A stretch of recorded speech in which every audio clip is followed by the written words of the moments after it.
All right, let's jump right in. We're going to tackle a really fascinating question today. Can magnets, yes, magnets, actually solve our global water crisis? I know, it sounds a little bit like science fiction, right? But the idea here is that a pretty simple device, one that doesn't even need to be plugged in, could completely change how we use water. So let's dig into that. So look at this contrast. On the one side, you've got this harsh reality, dry, cracked earth, ruined by salt. And on the other, the dream, right? Lush fields, healthy animals, just abundance. The promise of this technology is that it can bridge that huge gap. Okay, so let's get into it. First, we really need to understand the problem we're trying to solve. Because it's not just about having enough water, it's about the quality of the water we've got. You see, when water has too much salt in it, high salinity, plants just can't drink it. It's like they're starving even when they're surrounded by water. And then there's hard water. That stuff creates this nasty mineral buildup, scale, that literally chokes our pipes, wrecks our equipment, and it costs us billions every single year. So, what's the answer? Well, it's not what you'd probably expect. We're not talking about dumping chemicals into the water or building some huge, expensive filtration plant. Nope, we're talking about a physical treatment system from a company called Delta Water. And this is it. It's a pretty sleek-looking stainless steel tube that you just install right into your water line. But here's the kicker. It uses zero electricity. None. It's all powered by incredibly strong permanent magnets. It's a totally physical way to treat water as it's flowing by. Okay, so I know what you're thinking. How on earth can a magnet do all that? Well, this is where things get really interesting. We're about to dive into the science, because the claim is that this thing actually changes the very structure of water, right down at the molecular level. So check this out. On the left, you have what the company calls untreated water. Think of the water molecules all huddled together in these big, clumsy groups. This creates high surface tension, which makes it tough for plants to soak up. But then look at the right, after treatment. The claim is those big clumps get broken down into smaller, more agile groups, which lowers the surface tension and lets plants get what they're calling full hydration. This diagram here shows you exactly how that's supposed to happen. As the water flows through the device, that powerful magnetic field just zaps through it, physically busting apart those big water clusters and the big clumps of salt ions that are floating around in there. So, let's talk about these water clusters for a second. The idea, according to the source material, is that water molecules are kind of cliquey. They like to hang out in these big groups of like 50 to 100. The magnetic field is supposed to be like the party host that breaks up those big cliques into smaller, friendlier groups that can, in theory, get into plant cells a whole lot easier. And the salt? What happens to that? Well, this is where a cool bit of physics called the Lorentz force comes into play. Basically, the magnetic field gives the charged salt ions a little nudge and breaks up their big clumps too.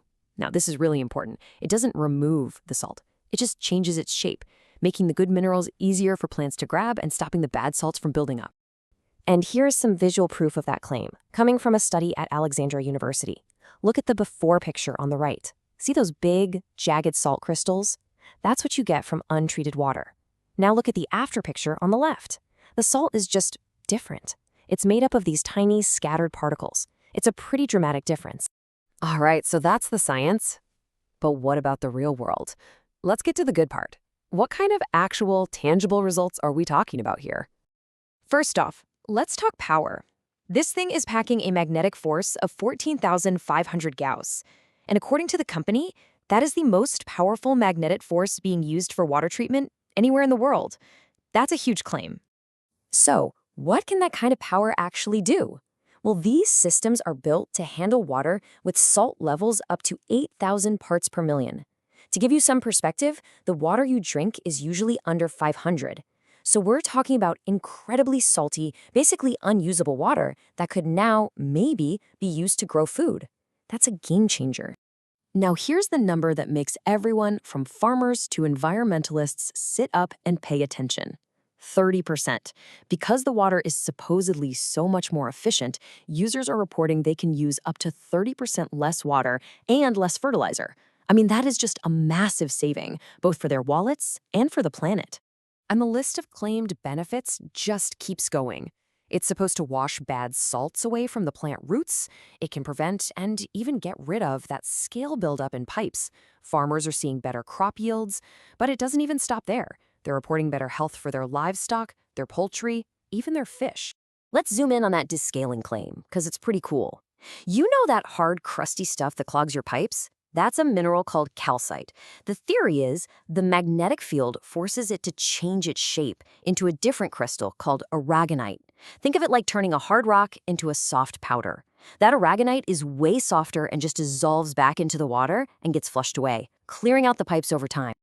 All right, claims this big. They need some serious backup, right? So let's take a look at the research and the global footprint the company has to support all this. Get this, the company says that more than 250 scientists and researchers have actually run studies using this tech. That's a lot of people looking into this. It suggests a really serious, ongoing effort to prove this stuff works. And we're not talking about just anywhere. This research is happening at some really big-name places. You've got Sorbonne University in France, a major university in Spain, and then you have these key agricultural research centers in places like Egypt, Tunisia, and Jordan, all places where, water is an absolutely critical issue. All that research has helped them expand big time. Delta water is now in over 24 countries. We're talking 4 continents, from Canada all the way to Kenya, and from the UK to Pakistan. It's really all over the map. So let's pull back for a second. What does all of this mean for the big picture? I mean, if these claims are for real, this could completely change how we manage our planet's most precious resource, water. For so long, our answer to water problems has always been chemistry. Add this, filter that. But this technology points to a totally different path. And it leaves us with a really fascinating question to think about. Could the future of our planet's water be solved not with chemistry, but with physics?